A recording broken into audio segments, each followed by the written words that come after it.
Hi everybody. I'm going to graph this interesting equation right here. It's a really simple one. Amongst the equations of circles, this is a really friendly one. Let me show you some things that must be true. We use this little graph right here. What if I let x be 0? What would y have to be? And if you let x be 0, y squared would have to be 25, and y could be 5. Or you could let x be 0, and y could be negative 5. Because negative 5 squared would have given me that 25, and that would give me this point here, and that point right there. And you could do more of that. If I let x be 5, what would y have to be? And since x squared is going to already be 25, if I let x be 5, y would have to be 0. And if you let x be negative 5, the same thing would happen, huh? A negative 5 squared is already 25, so y couldn't have anything but 0. And that gives me this point 5 to the right and 5 to the left. But there's lots of other points that would be pretty obvious. What if I let x be 3? And you say, well, that would be 9 plus, and this would have to be 16 to add up to 25, and that would force y to be 4.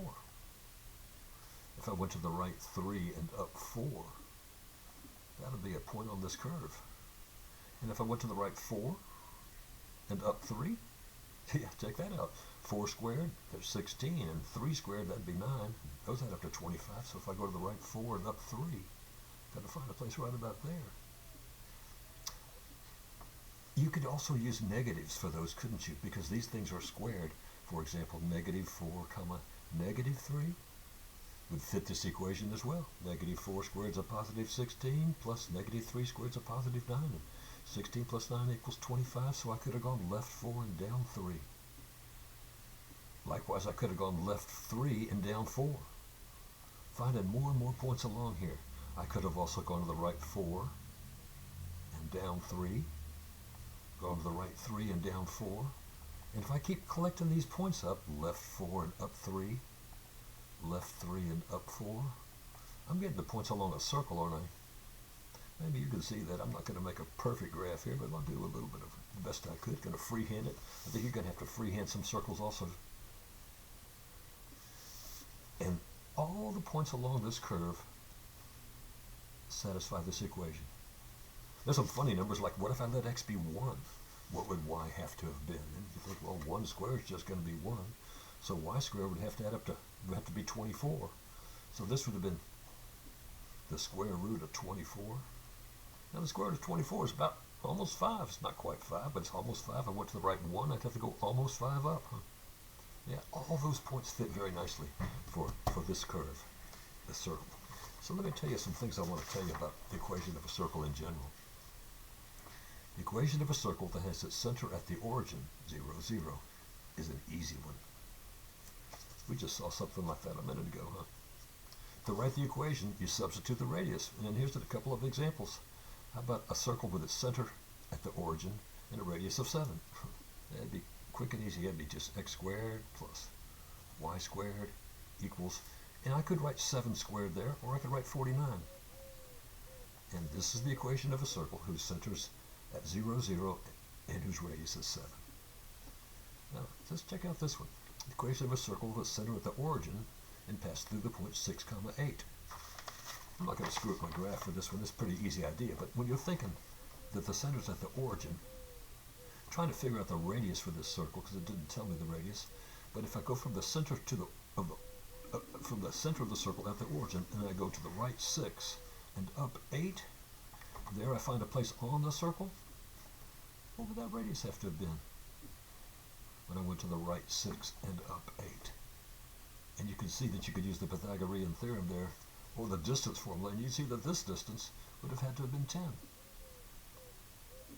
So I would have to figure, what's the distance from the origin from 0, 0 to 6, 8, and I see that that distance is 10.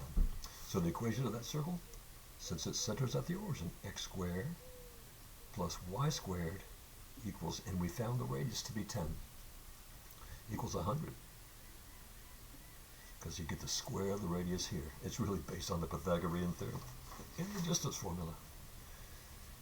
Give the equation of a circle with a center at the origin that passes through the point negative 5, 5. And which I hope you're catching is we're going to have to figure out what's the radius. How far is it from the origin to the point negative 5, negative 5? Oh, negative 5, positive 5, excuse me. Left 5 and up 5. So I could try to show that circle, although that's really not what's important. What I'm trying to think about is, what's that radius? And I did go left 5 and up 5. So I'm thinking that's a 45, 45, 90 right there. If I went left 5 and up 5, this would be 5 times the square root of 2, wouldn't it? You could use the distance rule if you wanted to from 0, 0 to negative 5, 5. But I see that it's going to be 5 times the square root of 2. So let me write that equation. X squared, its centers at the origin, plus y squared is equal to 5 square roots of 2 squared. That would be okay. That would be a nice way to write it. But how about this? X squared plus y squared equals, hey, what do you get when you square that? 50, huh? So if I showed you this equation, you ought to realize this is a circle with its center at the origin, whose radius is the square root of 50.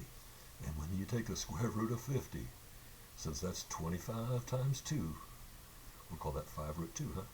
And that's what we wanted the radius of this circle to have been. But now, that was the easy stuff. What if the center of the circle is not of the origin? It could be lots of places, but generally we like to call that h comma k. The center of this circle will be at x-coordinate h and y-coordinate k. That's just a nice way that mathematicians like to make these formulas kind of interesting. The equation would look like this in standard form, with its center at h comma k and its radius of r. In this one, h and k were 0, and so it took this form. But here, we're going to look at some others. And it starts off kind of easy, but I know it's going to get much more interesting. Give the equation of the circle with center at 3 comma 6 with a radius of 8. And I'm just going to go from this formula. This has center at h comma k, the x-coordinate of the center here, the y-coordinate of the center there. So using those, this would be x minus 3. We call that quantity squared plus, because the whole thing is being squared, y minus 6 quantity squared equals, since our radius was 8, we have the square of the radius there. And this is the equation of a circle with its center at 3 comma 6 that has a radius of 8.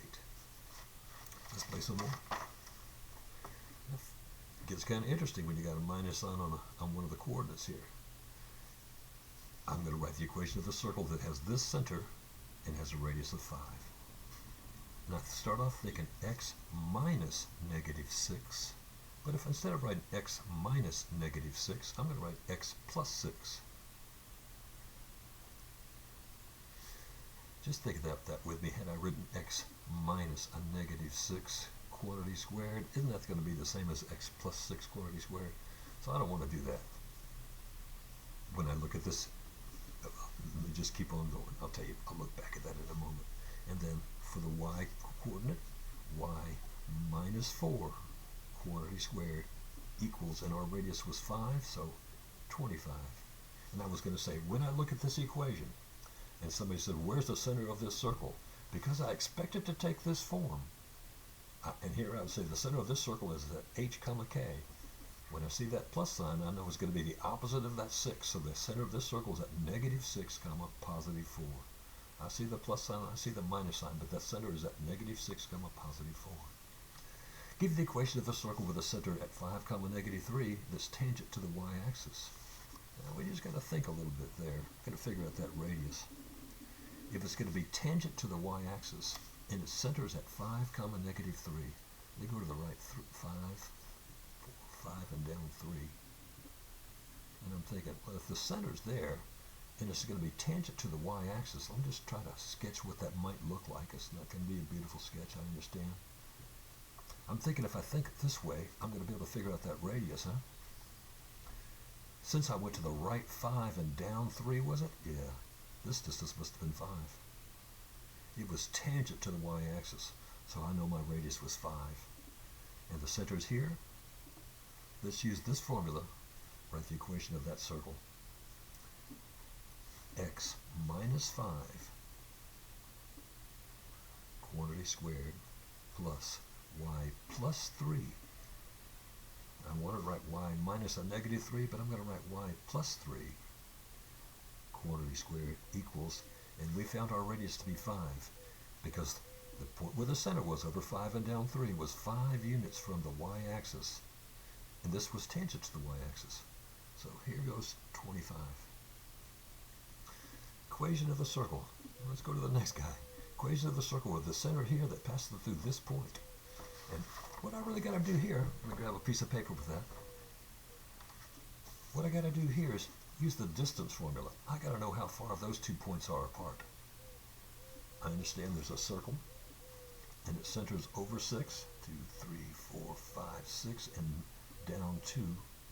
There's the center of the circle, I'll call it C, and it passes through the point 0, 6, over 0 and up 1, 2, 3, 4, 5, 6. So here, it's going to just go through that place there.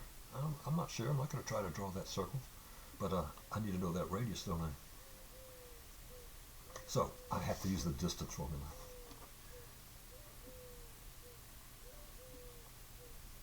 The distance formula and the equation of a circle are very closely related, aren't they?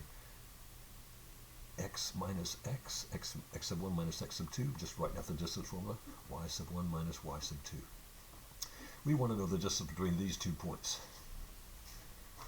So x coordinate 6 minus x coordinate 0, quantity squared, y coordinate negative 2 minus y coordinate 6, quantity squared. And here we have 6 minus 0 is just going to be 6 squared. And here we have a negative 2 minus 6, that's a negative 8. But we're going to square it. And you might see this coming. I got 36 plus 64. I got the square root of 100. So yeah, this radius had to have been 10. That was the distance from this place to there. I think that I probably went left 6 and up 8 to find that hypotenuse that was 10. Yeah, the x-coordinates were different by 6 and the y-coordinates were different by 8. But anyway, using the distance formula, I find the radius is 10, so I can write this equation of this circle. Here's the center. So x minus the x-coordinate of the center, quantity squared, y minus the negative 2, that'll be y plus 2,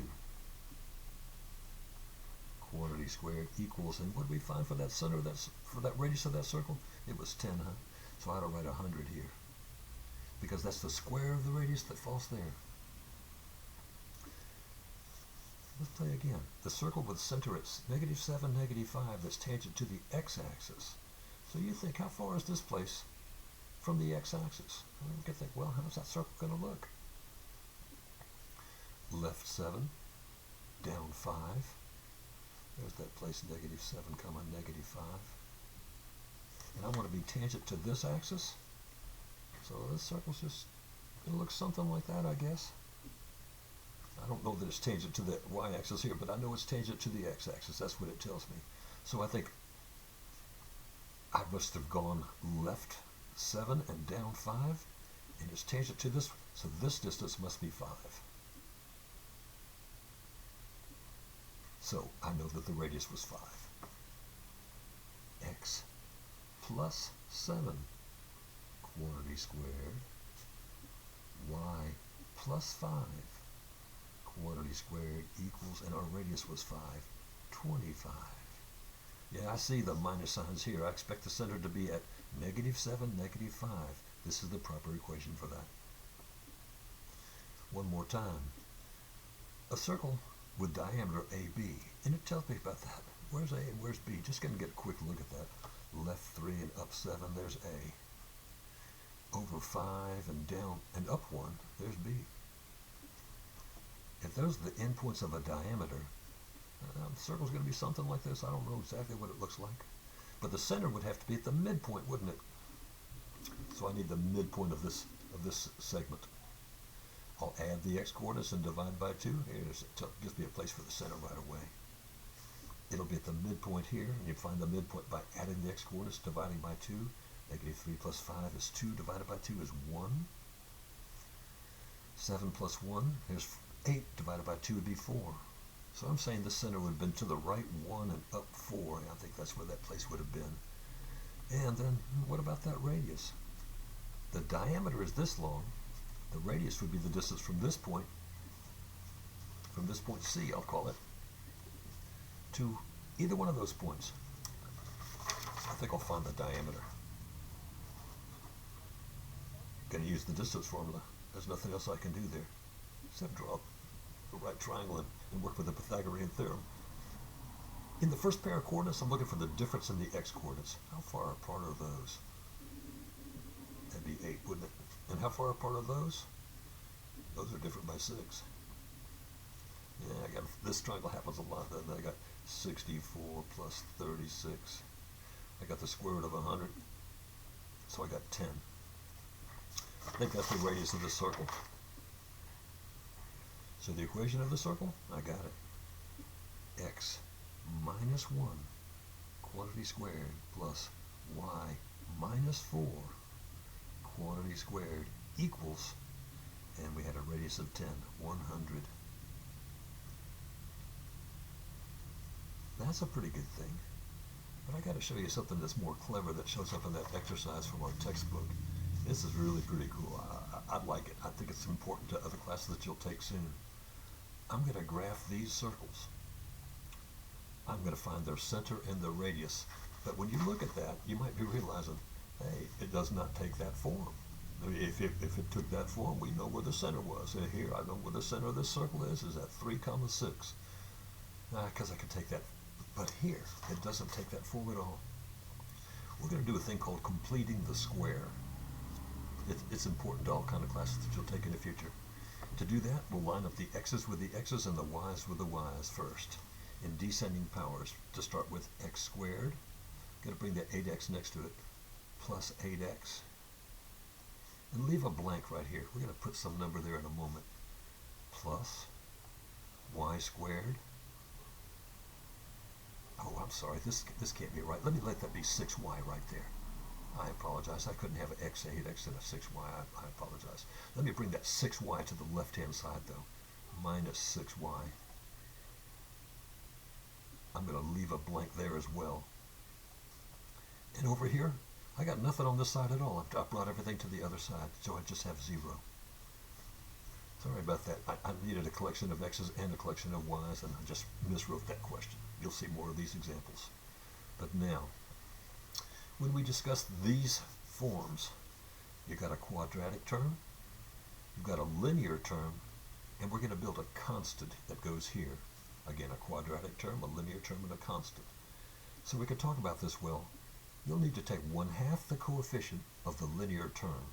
This is the linear term, there's its coefficient. We've got to take half of that fella, which would be a 4, and square it. I'm going to add that here, plus 16. Took 1/2 that linear term, the coefficient, and squared it. But if I add 16 to this part of this equation, I got to add 16 to this one as well. Just think that you know about equations. I add 16 to both sides. We're going to complete the square in y as well. I should take 1/2 the coefficient of the linear term. 1/2 of that negative 6 would be a negative 3. I got to square that, and I get a positive 9. If I add 9 to this side of that equation, I should add 9 to the other. So I'm going to say plus 9. Now, students of algebra and geometry, you have to recognize what is this and what is that. This is a perfect square binomial. This is something squared. And the square root of this guy would fall here, x. The square root of 16 would fall here, that's 4. If this is positive, so is that. And I'm here to tell you, and in class we may take the time to do it, if you were to multiply this out, x plus 4 times x plus 4, you would get this back again. These are equal. Plus, same thing here. This is also something squared. We have completed the square. This is now a perfect square binomial. The square root of y will go here. The square root of 9 will go here. If this is negative, so is that.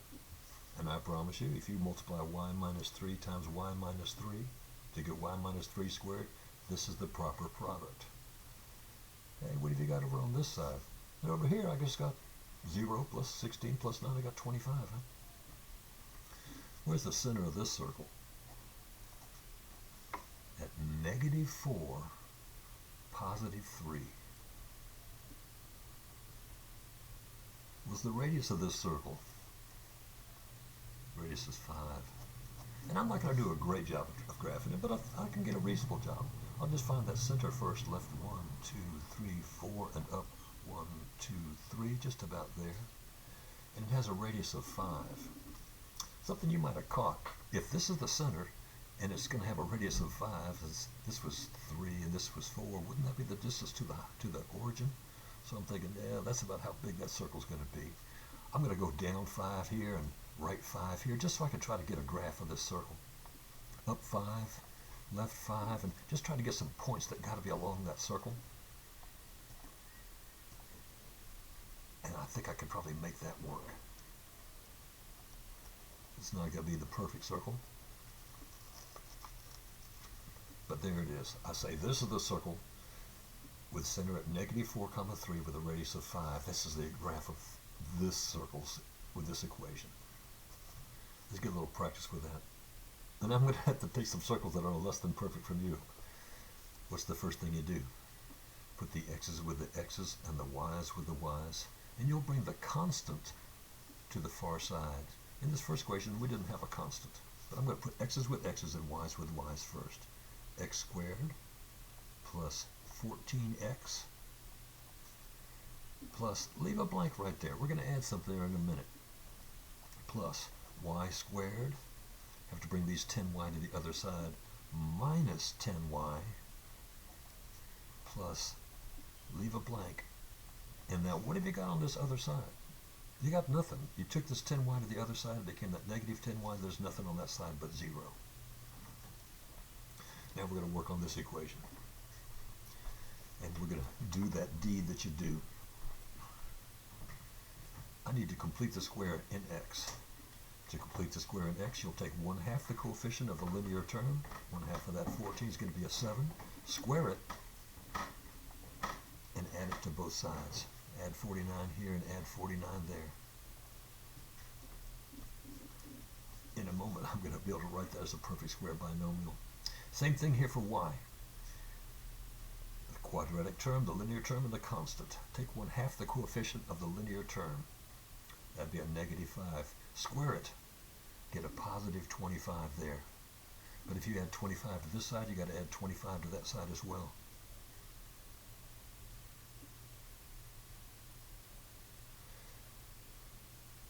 I dropped this 25, didn't I? So I've done this in a clumsy way. Where did that 25 go? I should have had it on the far side already, shouldn't I? Yeah, I said I had nothing but 0 there, but there was really a -25 there. I apologize. And these guys are going to add up to 0, aren't they?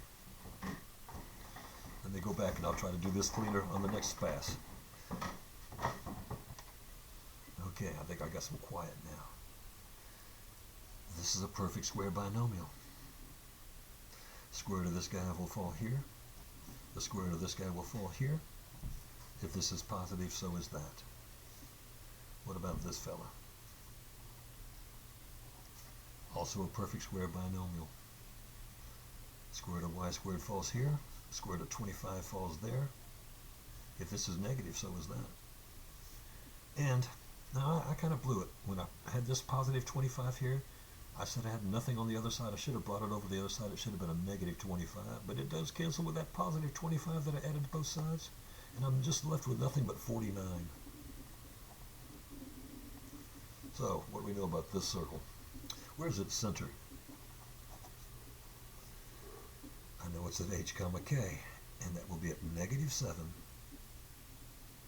+5. And what's that radius? +7. Now, I'm just going to try to wing a sketch of it over here. We find that center. Left 7, 1, 2, 3, 4, 5, 6, 7, and up 1, 2, 3, 4, 5. Kind of got involved in my equation there. And this radius is 7. Will this be tangent to an axis? Since I went left 7, I think this distance should be 7, huh? So it should be tangent to the y-axis. I'm just going to wing a little bit of a circle here. I think it's going to dip below the x-axis a couple. Let's say there's the equation, there's the circle that I should have had. It centers at -7, 5, left 7 up 5, and it has a radius of 7. That distance is 7, and I should have made that distance be 7 as well. Alright, let's do this one cleanly. I'm going to complete the square of this. I'm going to make it take the form, the standard form for the equation of a circle. How do you begin? Put the x's with the x's and the y's with the y's. Bring the constant to the other side. X squared. Got 10x's here. Going to bring it over. Minus 10x plus, leave a blank. We're going to add something there when we complete the square. Y squared plus these 6 y's plus, and I'm going to add something right there as well, equals. Now this 25 got to go to the other side, and it's going to be a -25 when we do that. Now, we're going to complete the square in x, and we're going to complete the square in y. How does one do that? You take 1/2 the coefficient of the linear term, that'd be a -5 here, and I square it, add 25. But when you add 25 to this side of the equation, you're going to add 25 to that side. And good things will happen. That'll be interesting. Going to complete the square in y as well. 1/2 the coefficient of the linear term, that would just be 3, and I'm going to square it, so I add 9. When I add 9 to this side, I should add 9 to that side as well. Now you got to go look at this and at this and write them like this. In class, we'll get a chance to practice these things. I can throw them on the board. We can practice them all morning. But at home, you're going to have to get it from a couple of looks at a video. What is this going to become? It's a perfect square binomial. Square root of this guy goes here. The square root of this guy will go there. If this is negative, so is that. How about this fella? Y squared plus 6y. The square root of y is going to go right here. The square root of 9 is going to go right there. If this is positive, so is that. Equals, and over here, kind of nice, these added up to 0. I've just got 9, huh? What do you know about this equation? Well, it's the equation of a circle. What is the center? At +5, -3. What's the radius? Just 3. Alright, so I'm going to try to show that circle. If I went to the right 1, 2, 3, 4, 5, and up a few. No, down 3, huh? Would this be tangent to an axis? Yeah, it'd be tangent to the x-axis, wouldn't it? Because I've just gone down 3 from that place. So I'm going to try to work with this and go 3 to the right, 3 to the left, and 3 down, and say, connect those up and see if you can't make a circle. Best you could. And I'm sure you can do one that's better. But I just want to work with the same tools that you have.